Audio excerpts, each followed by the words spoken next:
Naalala ko dati, 10 years ago, no? Yung gasolina, 80 cents lang eh, per liter, no? Ngayon, no, $1.80 na per liter. Grabe. Sobrang mahal. Paggasolina tuloy tayo ngayon, mga mataas ang paggasolina natin ngayon. Bihira. Ganun talaga eh, may gera eh, no? Sana bumaba na, no? Dati $75 mga kainags, ano? Umaapaw na yung ano niyan, yung gasolina ko sa ano? Winter, spring, summer, or fall. Tuloy ang buhay sa Canada. Ngayon yung $75 na pinalagay natin, 41 liters lang yung pumasok. Hindi pa siya full tank. Grabe, no? Tingnan nyo, hindi pa siya full tank kaya, no? Oh, 75% lang, ano? Grabe talaga yung gasolina natin ngayon, ano? Ganun talaga, no? Buong mundo. Naalala ko dati nung nawalan ako ng trabaho sa Pilipinas, na lay off kami, no? Yung sa Cavite. Sabi ko, pag nabayaran ako ng kumpanya sa trabaho, kasi binayaran kami. Sabi ko, baka bumili na lang ako ng jeep. Tapos magji-jeepney driver na lang ako dyan sa may Cavite, no? General Trias Cavite, sabi ko. Kasi may edad na ako nun eh. Noong na-lay off sa trabaho, alam ko naman na wala nang akong mapupuntahan o mapapasukang magandang trabaho katulad nung napasukan ko nga, yung nag-lay off sa aming kumpanya. Alam ko wala na akong makikitang ganun. Kasi iba ng labanan talaga sa Pilipinas eh, no? Tsaka may edad na. Grabe. Sabi ko, wala na akong pag-asa dyan, makahanap ng trabaho. Sabi ko, siguro pinaka-the best na lang, gusto ko maging manager. Manager ng kahit jeep na pagmamayari ko. Tapos maliliit pa yung mga anak ko nun. Sabi ko, walang mag-aalaga sa mga anak ko. Pag pumapasok si Mahal na Reyna, isasama ko na lang yung panganay kong prinsesita habang nagbumabiyahe sa jeep. Sabi ni Mahal na Reyna, ay wag mo isasama yung anak natin. Sabi ko, wala na kasi akong ibang maisip na mapapasukan trabaho. Sabi ko, sa edad ko na yon at saka sa kaalaman ko. Sabi ko, walang tatanggap sa akin. Sabi ko, magsasayang lang ako ng perang pamasahe, magsasayang lang ako ng oras sa mga interview. Although meron naman tayong laban mga kainex, kung sa palakasan din lang. Halimbawa, mapunta ako sa mga warehouse din. Eh malakas pa talaga tayo noong time na yung kabataan pa natin eh. Talagang kaya ko pa. Kasi ang puhunan ko lang talaga, lakas eh. Lakas yan. Yung sa utak, medyo tagilid tayo dyan mga kainags, ano?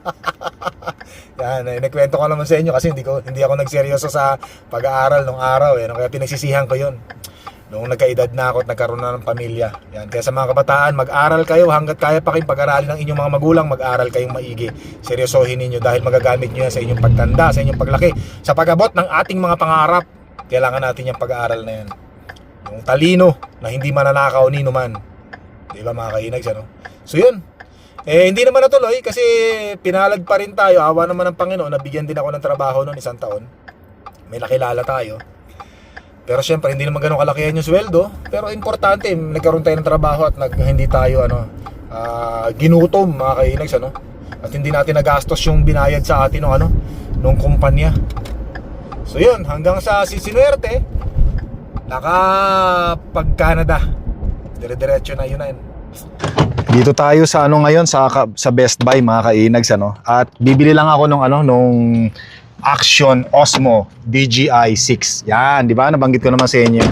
Alam niyo naman yung nakalista sa ating bucket list, di ba? Yung una nga sabi ko sa inyo, kailangan makapagpa-change oil ako ng ating truck. Ito yung truck natin mga kainags, Pangalawa, pagkatapos makapagpa-change oil ng truck, ang sunod sa second bucket list ko, yung pagpapapalit ng transmission oil. So syempre pinag-iipunan ko muna mga kainags, Hindi ko pinagsasabay-sabay kasi mahirap talaga.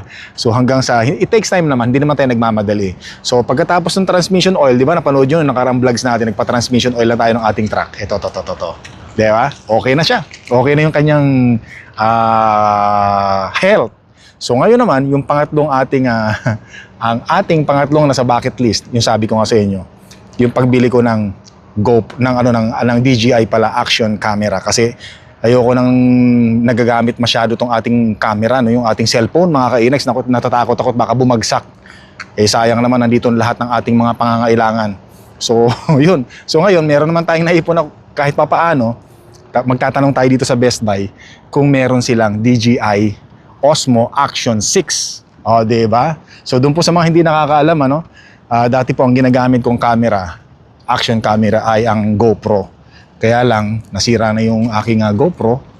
Kaya, papalitan ko na siya ng DJI ngayon. Kasi maganda yung reviews ng DJI. At marami nagsasabi, ang DJI daw ay on top na ngayon, over GoPro. So, tara, sana meron, ano? Tanong tayo dito. Yan. Dito tayo magtanong, mga kainags. Nandito lang yung mga ano nila yung kanilang mga GoPro. Yan, GoPro tsaka yung DJI. Ito ano to? Osmo 5 tsaka 4, no? Sana meron 6 kasi nung nakaraang nagtanong ako dito, 1 month mahigit na, wala silang DJI Osmo 6 na out of stock. Meron daw sa ibang Best Buy, ibang lugar. Pero sana ngayon meron na, magtanong tayo. Tapos nabalitaan ko rin yung Osmo Action 7, parating na rin ngayong October or November daw, no, this year ng 2026. Kaya lang, hindi ko na mahihintay yun, mga kainags, ano? At saka sigurado ako, kung sakaling lumabas man yung Osmo Action 7, ang DJI, mahal yun, sigurado. So, hindi naman nagkakalayo yung quality at pagkakaiba, or yung pareho nila, no, nung Action 6. Kaya yung Action 6 na lang muna ang bibilin ko ngayon, kaysa doon sa hintayin ko pa yung Action 7. Pareho lang naman yun, quality. Importante meron lang tayong magamit na pang vlog, mga kainags, ano. Saan kaya dito yun? Wala, magtanong tayo. Yeah, Action 6. Thank you. Ito, mga kainags, ang gaganda rin ito, no? Pero hindi ito yung type ko, ayoko to eh. Yeah, so nagtanong lang tayo kung meron silang stocks. Ito. This one? That's an Action 6? Yeah, it is Action 6. How much is it? This is also the standard one, but with some accessories it's coming. Okay. I can order one for you if you're not in rush. Do you Okay. need it for today? No, not really actually. So how long So in order it says tomorrow for me. It means Tomorrow. it is just on the warehouse, they just bring it here. So tomorrow will be here? 90%. Okay, yeah, sure. Yeah. Sure. Sure? Okay, sounds good. So what's it include? It includes the battery. It includes the battery, the mounts, cable, and I don't know what is this. Okay. So yun, mga kainis, wala silang stocks pero orderin nila tayo ngayon. Bali, nabayaran na natin $609 plus tax $33 yung tax. So bali 641 yung binayaran natin. Kasama na yung tax. Yun. Tapos hindi ko pa siya nakuha ngayon kasi wala silang stocks dito. Sabi ko nga kanina, o-orderin pa raw nila mamaya. Ngayon in-order na nila sa warehouse. Diyan lang naman sa May West, malapit lang naman. Tapos bukas daw yung dating dito. Kung hindi bukas, baka raw sa Makalawa. So importante lang naman na naibigay na sa atin yung resibo, na naka-order na tayo. Tapos pag tinawagan tayo ng Best Buy na to, na kapag nandyan na yung ating Action 6, kukunin na natin anytime. So yun, mga kainags, ano? At ayos na. So very exciting. Syempre, kailangan natin mag-invest sa camera, mga kainags, ano? Yung quality kasi ng mga Action 6 kumpara sa camera, mas iba yung dating, mas maganda yung quality talaga. At saka syempre pagka hinahawakan mo yung Action 6, mga action camera, iba maliit lang kasi siya, no? Kasyang-kasya sa kamay mo. Hindi katulad ng camera, nakakatakot, baka malaglag, masira, 'di ba? Although hindi kasi ako sanay na nilalagyan ng handle yung camera, no? Parang ang lapad kasi. So anyway, maganda rin naman ang naitulong sa atin itong camera natin kahit papaano.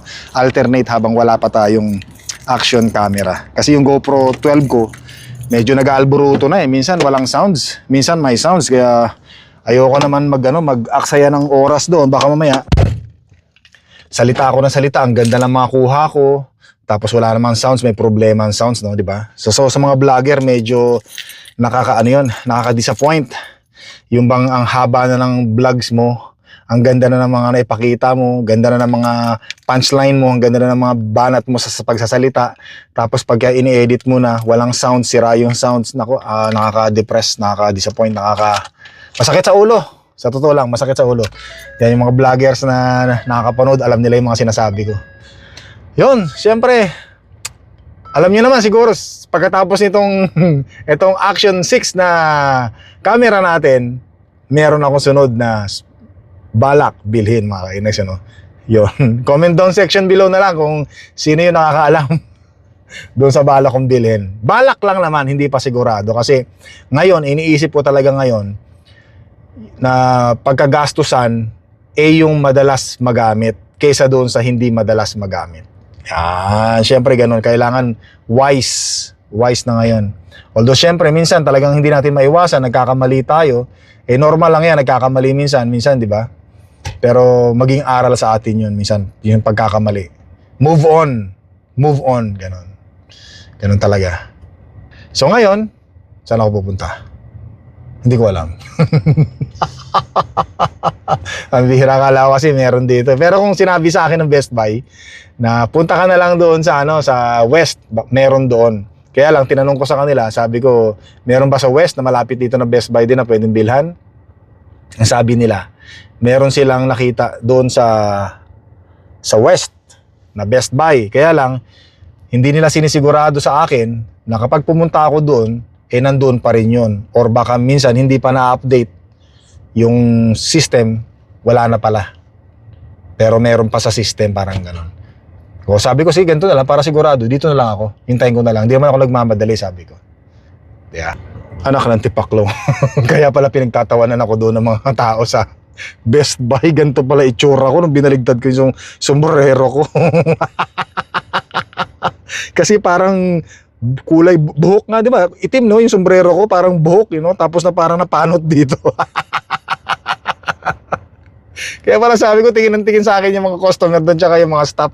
Tapos yung mga bagets, pinagtatawanan ako. Sabi ko, ba't pinagtatawanan ng mga to? Sabi ko, hindi naman ako nagpapatawa. Yung pala, ganito itsura ko. Anak ng paklong.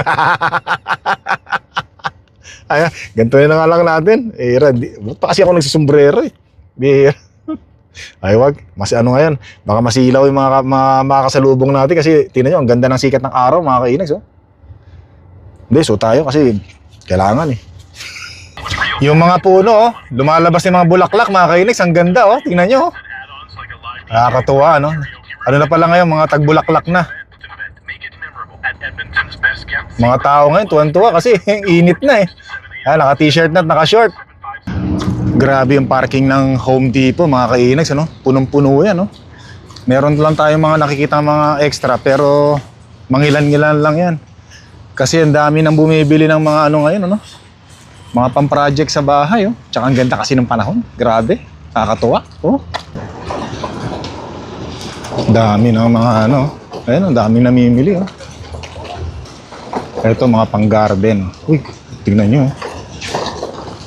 Ginawa lang tambakan yung ano bang sasakyan to? Ganda ng sasakyan na to. Kakaiba, no? Parang ibang planeta, no? Oh? Ayan na, busy-busy ng mga tao. Pati doon sa may bilihan ng mga halaman, no? Daming tao lang. Gaganda ng mga halaman. Ito, sa Soli ito. Sa Soli nila yan. Soli nila dito sa return. Yan, returns. Dito tayo sa Home Depot, kung saan ay tambayan ng mga lalaking may edad na. Yan. sabi nila yan, eh. Actually, ako, naniniwala ako ron, eh. Kasi nung nagkaedad ako, parang mas gusto kong tumatambay sa mga warehouse. Mga tools, yan. Mahilig akong tumingin. Yan, sa mga ganyan. Nalilibang ako.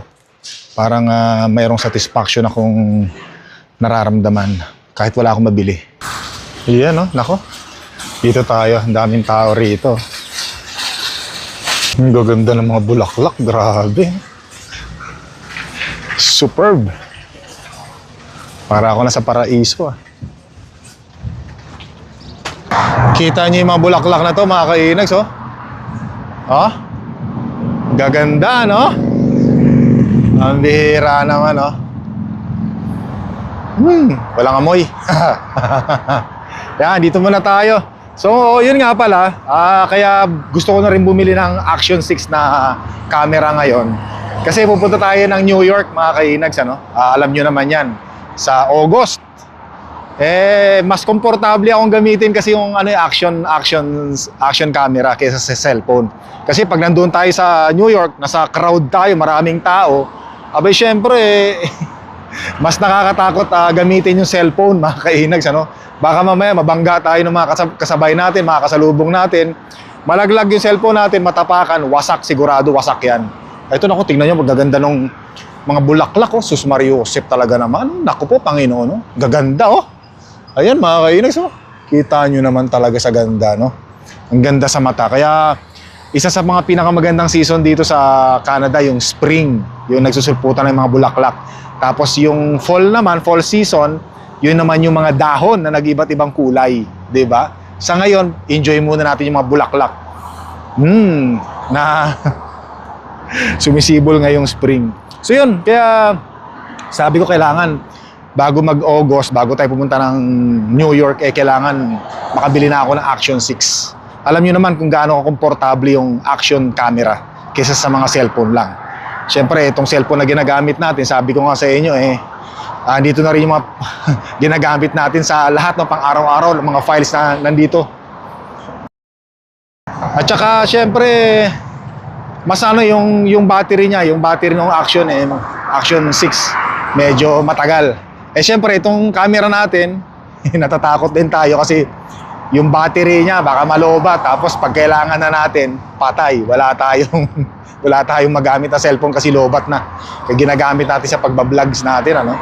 Yan, ito nga pala yung harapan natin ngayon, mga kainags, ano? Pakita ko sa inyo, kung ganda ng bulaklak doon sa kaliwa, mga nampuno na yun, ano? Talagang ang Canada, buhay na buhay kapag summer. Yan, naku, pag magandang panahon, buhay na buhay. Sobrang busy ng mga restaurant, sobrang busy ng mga tao. Sobrang ini-enjoy natin ang paglalakad kasi sobrang haba ng liwanag pagka ganitong spring, summer na. 'Di ba? Enjoy talaga natin. Feel natin talaga. So yun.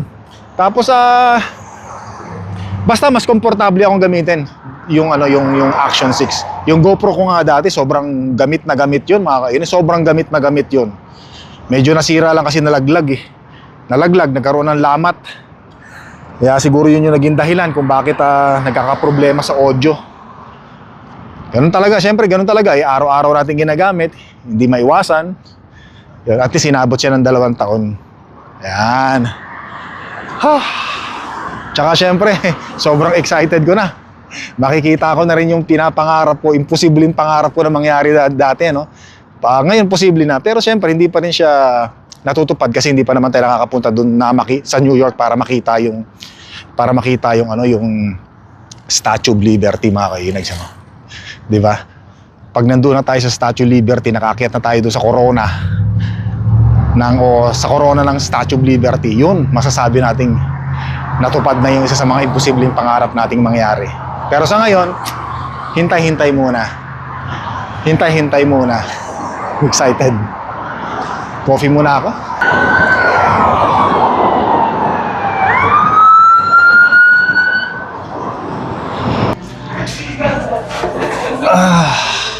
Coffee muna tayo, mga kainags, ano? Relax. Habang nakatingin tayo dito. Alis na tayo. Tapon muna natin tong yan dito. Ay, salamat Panginoon, nakatambay rin tayo kahit papaano, mga kainags, ano? Nakapagpahinga. Mukhang kumakapal-kapal na uli yung ulap, kumukulim-kulimlim na. Yan, so tapos nga pala, mga kainags, ano? Doon po sa mga hindi nakakaalam, sa darating na August, etong taong 2026, ay mag-6 na taon na po akong hindi umiinom ng alak. Yan. Sobrang saya. Parang kailan lang nung tumigil ako sa pag-inom ng alak. August 27, 2020. Dahil sa gout. Kaya maraming salamat sa gout. Pero syempre, on the other side, mahirap magka-gout. Sobrang hirap pag mataas ang uric acid, mga kainags, ano? Grabe, hindi ako makapaniwala. 6 years. Kasi akala ko talaga dati, no, mga kainags, ano? Ulitin ko ulit, no, doon sa mga nakapanood na. Akala ko talaga dati, hindi ko matitigilan ang pag-inom ng alak. Kasi ang sarap uminom talaga ng alak, no, pagka talagang nananalaytay na sa mga dugo mo, yung alcohol. Talagang ang hirap tanggalin, no? Kumbaga tinatawag nating bisyo, yung bisyo. Talagang grabe. Ang sarap. Yun nga lang, hindi maganda sa bulsa. talagang magastos, no? Sabi ko nga sa inyo, ulitin ko ulit, ano, mga kainis, ano? Ang budget ko sa alak sa loob ng 2 linggo dati ay nasa 270 Canadian dollars sa 2 linggo yan. So, di ba, ang gastos? Eh, kung tapos pagka uminom ka naman ng alak, wala, malalasing ka, kung ano-ano pang gagawin mo, hindi maganda. Pamaoy-maoy ka pa, wala, talo, parang talo ka lagi. Pero kung inom-inom ka lang, chill-chill ka lang, okay lang yun eh. Kasi ako, hindi, dati pagka uminom ako, gusto ko sagad talaga eh. Sagad hanggang buto yung bang mawawala ka sa sarili mo. Yeah. So yun, awa naman ng Panginoon, salamat na sa kay Lord Jesus, ano? At natigilan na natin yung pag-inom ng alak. At syempre, yung 270 Canadian dollars na budget natin dati sa alak, napupunta na po sa ating savings at saka napupunta na po sa bahay, sa mortgage natin kahit pa paano, di ba? Tsaka sa mga ibang gastusin, di ba? Hi! So yun lang mga kainags, ano? At maraming salamat po sa panonood. Don't forget to subscribe. Click the like button po. Leave your message at maraming salamat po sa panonood. Hanggang sa muli po.